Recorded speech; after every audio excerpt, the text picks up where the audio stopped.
मतलब पुरानी अवैध कॉलोनियों में जो लोगों को डर सताता है कि डीटीपी साहब और उसका पीला पंजा आ जाएगा और वो हमारा घर तोड़ जाएगा। हालांकि जिस तरह से शुरुआत में आपकी काफी ताबड़तोड़ कार्रवाई हुई थी, उसके बाद मामला काफी सुर्खियों में उठा, क्योंकि कई ऐसे परिवार आए, आज तक बेचारे वो रोते हैं कि उनका मकान बना हुआ था, लेंटर डाला हुआ था, उसके बावजूद भी तो ऐसे मकान तोड़ दिए गए।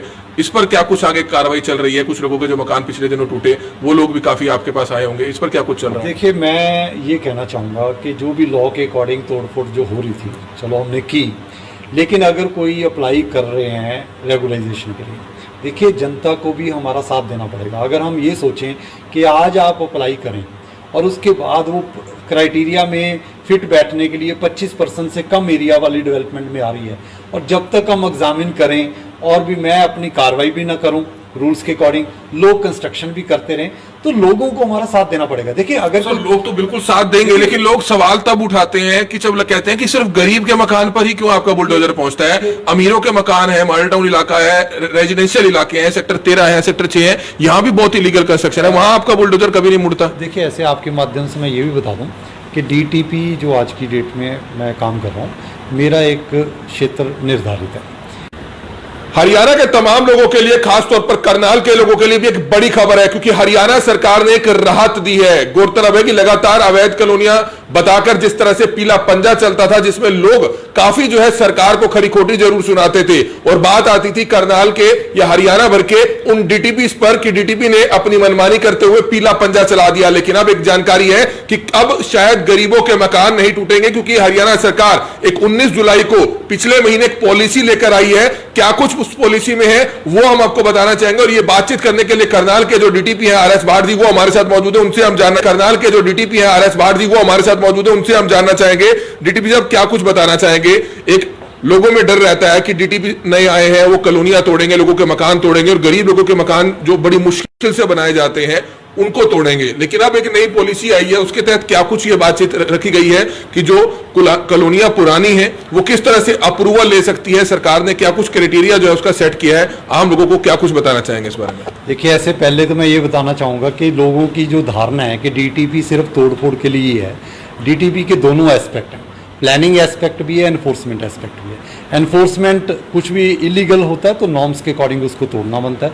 मतलब जो पुरानी अवैध कॉलोनियां हैं, चाहे वो नगर निगम के क्षेत्र के बाहर है, शहर के बाहर आउटर एरिया में बसी हुई हैं, मतलब अब उनके मकान नहीं टूटेंगे अगर वो अप्लाई कर देते हैं। और कॉलोनी अप्लाई कौन कर सकता है, इस बारे में कौन डॉक्यूमेंटेशन जो है कहां प्रोड्यूस कर सकता है, इस बारे में क्या बताना? देखिए, आपके माध्यम से मैं ये भी कहना चाहूंगा कि चाहे वो नगर निगम के क्षेत्र के अंदर है चाहे बाहर है, दोनों रेगुलाइज करवा सकते हैं। नगर निगम के क्षेत्र वाले नगर निगम में अप्लाई करेंगे, नॉर्म्स लगभग सेम कर दिए गए हैं सर। क्योंकि लोग तो पहले के रहे अधिकारियों को कोसते हैं, पहले के अधिकारियों को इसलिए कोसते हैं क्योंकि पहले वाला जो डीटीपी साहब थे या पहले वाले तहसीलदार साहब थे, सबको पता है कि किस तरह से उन्होंने एक रैकेट चला रखा था, और उन्हीं की हुई रजिस्ट्रियां अब सामने आ रही हैं। तो मतलब अब आपने कह दिया कि नई कॉलोनीज में ना रजिस्ट्री होगी ना बिजली के मीटर डलेंगे, ये आपके प्रशासन की मीटिंग हो चुकी है? जी बिल्कुल, टास्क फोर्स की मंथली मीटिंग होनी है। हमारी पहली मीटिंग अभी पीछे हो चुकी है, डीसी साहब चेयरमैन है उसमें, एडीसी मैडम ने वो मीटिंग कंडक्ट की थी। आपको ये बिल्कुल आश्वासन मैं देना चाहता हूँ, जो मकान बन चुके हैं 1 जुलाई 2022 से पहले, वो बिल्कुल हम नहीं तोड़ेंगे। लेकिन आप कंस्ट्रक्शन ना करें, ताकि मेरे को भी इस काम के लिए काफी फुर्सत मिले, तो ही मैं ये काम कर पाऊंगा, बजाय कि मैं तोड़फोड़ में ज्यादा चाहूँ। हरियाणा के तमाम लोगों के लिए, खासतौर पर करनाल के लोगों के लिए भी एक बड़ी खबर है, क्योंकि हरियाणा सरकार ने एक राहत दी है। गौरतलब है कि लगातार अवैध कॉलोनियां बताकर जिस तरह से पीला पंजा चलता था, जिसमें लोग काफी जो है सरकार को खरी खोटी जरूर सुनाते थे, और बात आती थी करनाल के या हरियाणा भर के उन डीटीपी पर कि डीटीपी ने अपनी मनमानी करते हुए पीला पंजा चला दिया। लेकिन अब एक जानकारी है कि अब शायद गरीबों के मकान नहीं टूटेंगे, क्योंकि हरियाणा सरकार एक 19 जुलाई को पिछले महीने एक पॉलिसी लेकर आई है। क्या कुछ उस पॉलिसी में है वो हम आपको बताना चाहेंगे, और ये बातचीत करने के लिए करनाल के जो डीटीपी है आर एस भारती, वो हमारे साथ मौजूद है, उनसे हम जानना चाहेंगे। डीटीपी साहब, क्या कुछ बताना चाहेंगे? एक लोगों में डर रहता है कि डीटीपी नए आए हैं, वो कॉलोनियां तोड़ेंगे, लोगों के मकान तोड़ेंगे, और गरीब लोगों के मकान जो बड़ी मुश्किल से बनाए जाते हैं उनको तोड़ेंगे। लेकिन अब एक नई पॉलिसी आई है, उसके तहत क्या कुछ ये बातचीत रखी गई है कि जो कॉलोनियां पुरानी हैं वो किस तरह से अप्रूवल ले सकती है सरकार ने, क्या कुछ क्राइटेरिया जो है उसका सेट किया है? आम लोगों को क्या कुछ बताना चाहेंगे इस बारे में? देखिए, ऐसे पहले तो मैं ये बताना चाहूँगा कि लोगों की जो धारणा है कि डीटीपी सिर्फ तोड़फोड़ के लिए ही है, डीटीपी के दोनों एस्पेक्ट हैं, प्लानिंग एस्पेक्ट भी है, एनफोर्समेंट एस्पेक्ट भी है। एनफोर्समेंट कुछ भी इलीगल होता है तो नॉर्म्स के अकॉर्डिंग उसको तोड़ना बनता है, लेकिन प्लानिंग एस्पेक्ट में लोगों की क्या दुविधा उसको देखते हुए कैसे शहर को अच्छा बना सकते हैं, वो भी डीटीपी का ही काम है देखना। और अभी रिसेंटली सरकार जो है 19 जुलाई को 2022 को एक पॉलिसी लेकर आई है। जनरली निगम के क्षेत्र में कॉलोनीज अप्रूव हो जाती थी, रेगुलाइज हो जाती थी, लेकिन निगम के क्षेत्र के बाहर जो कि टाउन एंड कंट्री प्लानिंग विभाग के अंडर आते थे, उसमें कॉलोनीज रेगुलाइजेशन करने के लिए कोई पॉलिसी नहीं थी। तो ये पॉलिसी निगम के बाहर भी अगर कोई कॉलोनीज कटी हैं, 1 जुलाई 2022 से पहले की कोई कॉलोनी कटी है, कॉलोनी कटी मतलब उसको कोई नोटिस गया होगा, उसने सड़कें बनाई होगी, उसने लोगों को प्लॉट बेचे होंगे, वहाँ मकान भी बन चुके होंगे, ये सारी कंडीशंस 1 जुलाई 2022 से अगर पहले की हैं तो वो लोग अप्लाई कर सकते हैं। अप्लाई करके उसके लिए जो आवेदन है वो लगाएं, उसके डॉक्यूमेंट्स दें और जल्द से जल्द उसको जो है रेगुलाइजेशन करने के लिए वो स्टार्ट। मतलब जो पुरानी अवैध कॉलोनियां हैं, चाहे वो नगर निगम के क्षेत्र के बाहर है, शहर के बाहर आउटर एरिया में बसी हुई हैं, मतलब अब उनके मकान नहीं टूटेंगे अगर वो अप्लाई कर देते हैं। और कॉलोनी अप्लाई कौन कर सकता है, इस बारे में कौन डॉक्यूमेंटेशन जो है कहां प्रोड्यूस कर सकता है, इस बारे में क्या बताना? देखिए, आपके माध्यम से मैं ये भी कहना चाहूंगा कि चाहे वो नगर निगम के क्षेत्र के अंदर है चाहे बाहर हैं, दोनों रेगुलाइज करवा सकते हैं। नगर निगम के क्षेत्र वाले नगर निगम में अप्लाई करेंगे, नॉर्म्स लगभग सेम कर दिए गए हैं, और जो नगर निगम के बाहर है वो डीटीपी के पास या कमेटी के पास अप्लाई करें। और नॉर्म्स जो हैं, जैसे अप्लाई कौन करेगा, जिस बंदे ने कॉलोनी काटी है या कॉलोनी काट कर वो निकल गया, उन्होंने कोई आरडब्ल्यू बना रखी है, या किसी बंदे ने 2-4 लोगों ने मिलकर प्लॉटिंग करके लोगों को प्लॉट बेचे, ये 3 लोग अप्लाई कर सकते हैं। देखिए, दुविधा लोगों को ये आ सकती है कि डेवलपर कॉलोनी काट कर प्लॉट बेचकर निकल गया, आरडब्ल्यू बनी नहीं, हम 2 महीने आरडब्ल्यू बनाने में लगा देंगे। उसमें मैं आपके माध्यम से ये कहूँगा कि जो भी डेवलपर ने कॉलोनी काटी है वो एटलीस्ट एप्लीकेशन लगाने के लिए लोगों का साथ दे। अगर उसने लोगों को, गरीब बंदों को वहाँ फंसाया है तो एटलीस्ट ये इनिशिएटिव उसको भी लेना चाहिए। हम भी कोशिश करेंगे कि जी जिन लोगों ने ये कॉलोनियाँ काटी हैं उनको ये कहा जाए कि जी आप अप्लाई करें। सर, इसमें भी कुछ लोग सामने निकल कर आएंगे कॉलोनी काटने वाले की, क्योंकि कुछ कॉलोनियां अप्रूव हो जाएगी और कुछ की नहीं होंगी तो डॉक्यूमेंट्स वो पूरे नहीं कर पाएंगे, लेकिन वो आरोप लगाएंगे कि अब डीटीपी ने पैसे ले लिए, किसी और अधिकारी ने पैसे ले लिए, उनकी तो अप्रूव होगी, हमारी नहीं होगी। तो किस तरह के डॉक्यूमेंट्स जो है पूरे करने हैं ताकि तमाम लोगों को पता चल पाए कि अगर आप ये डॉक्यूमेंट्स पूरे करेंगे तो आपकी कॉलोनी भी जो है अप्रूव हो सकती है? देखिए, सबसे पहले तो ये जो है कि हम ट्रांसपेरेंसी सिस्टम से काम नहीं करेंगे। इसके लिए हम क्या करेंगे, जैसे आपके माध्यम से मैं लोगों को बता रहा हूँ, आपके चैनल के बहुत अच्छे व्यूअर्स हैं, तो मेरा ख्याल लगभग तो सारे लोग यहीं से जानकारी ले सकते हैं। प्रेस के थ्रू भी, मीडिया, प्रिंट मीडिया के थ्रू भी करेंगे, एडवर्टाइजमेंट भी करेंगे, पैम्फलेट्स भी बांटेंगे। और इतना ही नहीं है, मेरे पास कॉलोनीज़ की लिस्ट है जो हमने सर्वे कर रखी है। मैं अपने स्पॉट्स आइडेंटिफाई करूंगा, वहां पर जाके कैंप लगाए जाएंगे। अगर लोगों को लगता है कि जी आप डीटीपी ऑफिस आए हैं, डीटीपी नहीं मिल रहे, जी हमारी कोई और मीटिंग आ गई, हम लोगों के पास पहुंचकर उनको इसका ज्ञान जरूर देंगे।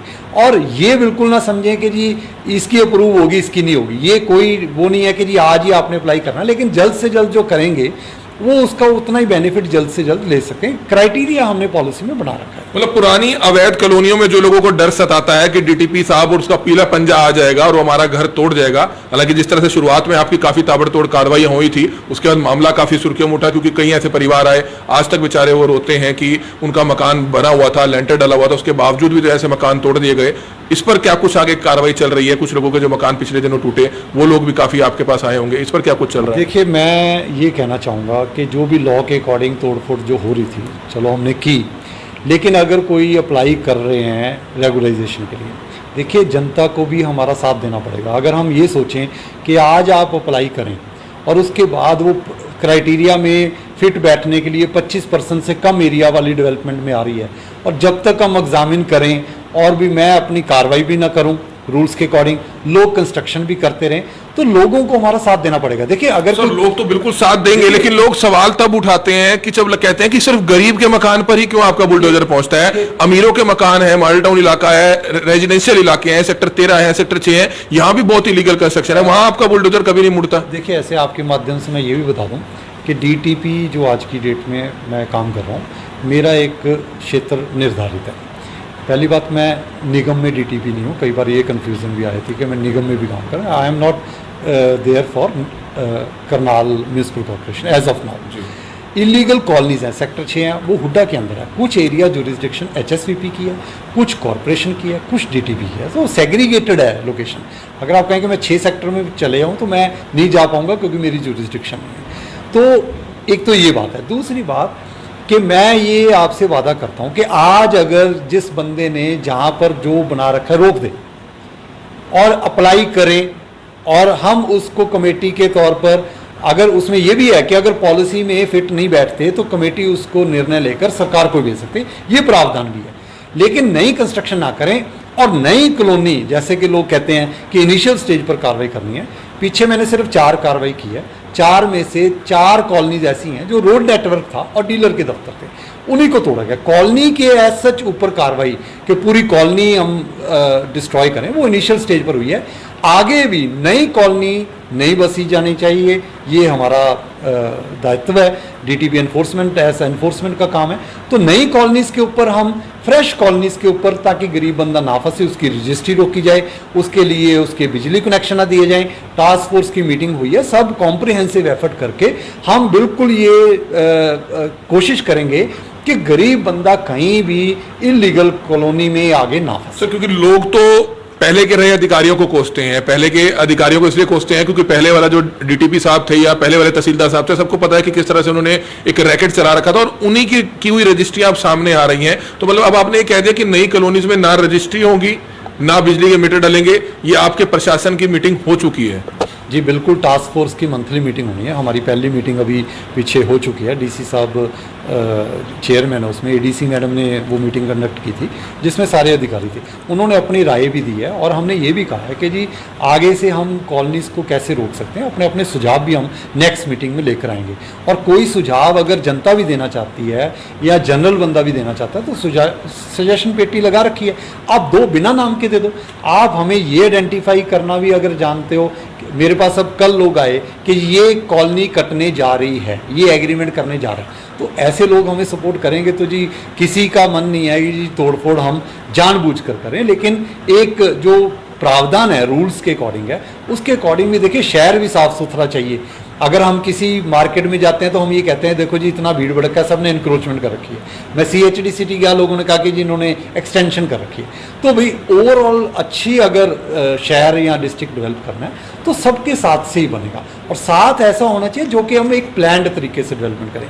अगर 75% से ऊपर कोई कॉलोनी डेवलप होगी उसमें हमारे पास स्कोप ऑफ प्लानिंग शायद कम रहेगा, इसलिए अकॉर्डिंगली उसको कैटेगराइजेशन की गई है।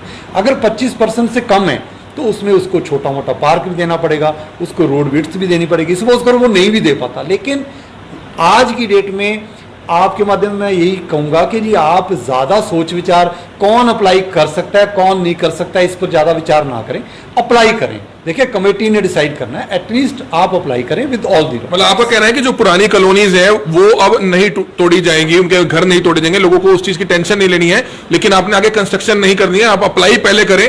अप्लाई का तरीका आप किसी को नहीं समझ आता तो अप्लाई करें, दोबारा डॉक्यूमेंट्स को पूरा कर सकता है, लेकिन नई कॉलोनी कोई भी नहीं कटेगी, ये आप आश्वासन दे रहे हैं। देखिए जो बन चुके हैं 1 जुलाई 2022 से पहले, और जो रह रहे हैं लोग जो बन चुके हैं उनको हम नहीं छेड़ेंगे जी, लेकिन नई कंस्ट्रक्शन आप रोकें, क्योंकि अदरवाइज ये पॉलिसी का कोई बेनिफिट नहीं होगा अगर हम लेकर आए हैं तो। और आप ये भी समझें कि अगर किसी का आज खाली प्लॉट है और वो खाली प्लॉट के वेकेंट प्लॉट के एरिया में आता है तो भी अगर रेगुलराइज होगी तो उसके प्लॉट की वैल्यू भी रेगुलराइज पॉइंट ऑफ व्यू से बढ़ेगी। वो अपना नक्शा पास करा के अपना प्रावधान के अकॉर्डिंग बना सकता है। तो उसको अगर कुछ देर के लिए समय के लिए हमारा साथ देना पड़े कि ना कंस्ट्रक्शन करे तो मेरा ख्याल इसमें कोई ऐसा नहीं। और चार्जेस भी जो हैं सरकार ने निर्धारित किए हैं कि अगर एक कॉलोनी में डेवलप्ड एरिया है, डेवलप्ड एरिया के ऊपर 5% कलेक्टर रेट के चार्जेस हैं, और जो खाली एरिया होगा उसके ऊपर 10% कलेक्टर रेट है, वो चार्जेस हमें पे करने हैं।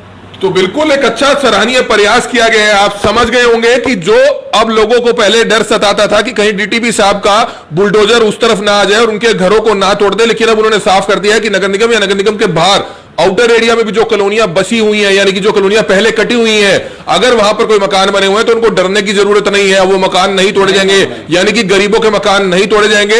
लेकिन नया मकान वहां ना बनाए, कॉलोनाइजर या आरडब्ल्यू अगर वहां बनी हुई है वो अप्लाई करे, उनको परमिशन दे दी जाएगी, यानी कि उनकी कॉलोनी जो है वैध हो जाएगी। तो एक अच्छा प्रयास जो है किया गया और इजी प्रोसेस है, एक इजी प्रोसेस है, टफ प्रोसेस नहीं है। लेकिन आपको वो डॉक्यूमेंट्स जो है प्रोड्यूस करने हैं, डॉक्यूमेंट्स जो है लगाने हैं, ताकि जल्द से जल्द उसको कमेटी जो बनाई गई है, प्रशासनिक कमेटी बनाई गई है, वो आप आपकी कॉलोनी को वैधता दे, और अगर आपकी कॉलोनी को वैधता मिलेगी तो उनके प्लॉट्स के जो रेट है वो भी ऑटोमेटिकली बढ़ जाएंगे। देखिए एक और काम है कि जनता को हो सकता है ये दुविधा है कि जी उनका लेआउट प्लान उन्होंने सबमिट करना है, आर्किटेक्ट को ढूंढें, ये ढूंढें। अगर उनको उसमें भी कोई मदद हमारे डिपार्टमेंट की चाहिए, मैं बिल्कुल 100% मदद करने के लिए तैयार हूँ। हमने ऑलरेडी एक ड्रोन सर्वे करवा रखा है। लगभग 45 कॉलोनीज जो 144 में से आउटसाइड म्यूनिसिपल कॉर्पोरेशन की लिमिट थी, उसके लेआउट प्लान्स हमारे पास भी हैं। अगर आप चाहें तो हम वो भी आप मतलब जनता की मदद कर सकते हैं। जो इसने अप्लाई करना है उसको उस पर भी ज़्यादा टाइम वेस्ट करने की ज़रूरत नहीं होगी, उसी को वो अपडेट करे हमें दे, तो उस पॉइंट ऑफ व्यू से भी हम मदद करें। तो बिल्कुल अच्छी बात है। डीटीपी साहब से अभी बात हो रही थी इंटरव्यू से पहले, तो उन्होंने कहा कि नए डीटीपी यानी कि मैं आरएस भाट, उनको पब्लिक याद करेगी क्योंकि मैं एक अच्छा काम कर जा रहा हूं। तो बिल्कुल हम उम्मीद करते हैं कि आप अच्छा काम कर जा रहे हैं, लोग आपको याद भी करेंगे, क्योंकि पहले वाले भी डीटीपी साहब थे विक्रम जी, जिनको आज लोग याद करते हैं। लेकिन अब नए डीटीपी साहब ने एक लोगों को आश्वस्त किया है कि अब गरीब लोगों के मकान नहीं टूटेंगे जिनके बन चुके हैं, अगर लेकिन नई कंस्ट्रक्शन आप ना करें जब तक कॉलोनी को वैधता नहीं मिल जाती। और कॉलोनी को वैधता मिलने के लिए जो है सरकार एक 19 जुलाई को पिछले महीने एक पॉलिसी लेकर आई है जो बिल्कुल आसान है। कॉलोनाइजर या उस कॉलोनी की आरडब्ल्यूए वो अप्लाई कर सकती है और उनको परमिशन मिल सकती है, यानी कि आपकी अगर कॉलोनी वैध हो जाती है तो आपके मकान वैध हो जाएंगे और आपके प्लॉट्स की जो कीमत है वो भी और ज्यादा बढ़ जाएगी। तो लोगों से अंत में क्या कुछ कहना चाहेंगे इस बारे में सर? देखिए इस आपके माध्यम से मैं यही कहना चाह रहा हूं कि अगर वो कॉलोनी निगम के क्षेत्र में आती है, कमेटी के क्षेत्र में आती है, तो आप कमेटी में या निगम में अप्लाई करें। अगर वो कमेटी के बाहर आती है तो आप डीटीपी ऑफिस में अप्लाई करें। तो नियमित के जो नॉर्म्स हैं जनरली वो सारे सेम कर दिए गए हैं। पहले होते थे 50% कॉलोनी डेवलप होगी तो ही आपकी नियमित होएगी, अब वो नहीं है नॉर्म के 50। अगर 10 बंदों ने अपने घर बना लिए तो वो ये वेट नहीं करेंगे कि 40% कब बनेंगे, उनके ऊपर तोड़फोड़ भी होगी। तो अब ये नॉर्म खत्म कर दिया गया। कोई एरिया नॉर्म नहीं है, ऐसे कोई डेवलपमेंट के नॉर्म नहीं है, लेकिन कितने परसेंट डेवलप्ड है उसके लिए है। तो मैं आपके माध्यम से ये अपील करूंगा कि हम एक अच्छा कदम रखने जा रहे हैं। तो करनाल को अच्छा बनाने के लिए आप साथ दें, इमीडिएटली अप्लाई करें, और जितनी तेज़ी से आप अप्लाई करेंगे उतनी तेज़ी से कमेटी में मैं आश्वासन दिलाता हूँ एज मेंबर सेक्रेटरी, जो कॉरपोरेशन की लिमिट के बाहर है उसमें मैं मेंबर कन्वीनर हूँ, तो हम डीसी साहब के लेवल पर इसको इमीडिएटली निर्णय लिया जाएगा। और कुछ अगर सरकार को भेजने की ज़रूरत है वो हम भेजेंगे। आपको ये बिल्कुल आश्वासन मैं देना चाहता हूँ, जो मकान बन चुके हैं 1 जुलाई 2022 से पहले वो बिल्कुल हम नहीं तोड़ेंगे, लेकिन आप कंस्ट्रक्शन ना करें ताकि मेरे को भी इस काम के लिए काफ़ी फुर्सत मिले, तो ही मैं ये काम कर पाऊंगा, बजाय कि मैं तोड़फोड़ में ज़्यादा जाऊँ। तो बिल्कुल अच्छा प्रयास किया गया है सरकार की तरफ से। दूसरा, जो प्लॉट धारक हैं या जो मकान बना रहे हैं वो ना यहां पर आए कि वो अपने कागज लेकर पहुंच गए कि जीआई अप्रूवल कर दीजिए। वो कॉलोनाइजर या आरडब्ल्यूए ही जो है अप्रूवल कर सकता है, अप्लाई कर सकता है। तो इस चीज का विशेष तौर पर ध्यान रखें। हमारी आप सभी से हाथ जोड़कर अपील कि जितने भी लोग इस वीडियो को देखें, इस वीडियो को ज्यादा से ज्यादा जरूर शेयर करें ताकि हर आम नागरिक तक, हर गरीब नागरिक तक यह खबर जरूर पहुंचे, ताकि उनको भी पता चले कि उनकी कॉलोनी अब आसानी से वैध हो सकती है। लेकिन जरूरत है कि आप सभी लोग इकट्ठा होकर अपनी आरडब्ल्यूए बना सकते हैं, प्लस आप कॉलोनाइजर पर पैसे डाल सकते हैं कि जल्द से जल्द वो डीटीपी ऑफिस में अप्लाई करें ताकि उनकी कॉलोनी वैध हो जाए। कमल मिड्डा, करनाल ब्रेकिंग न्यूज।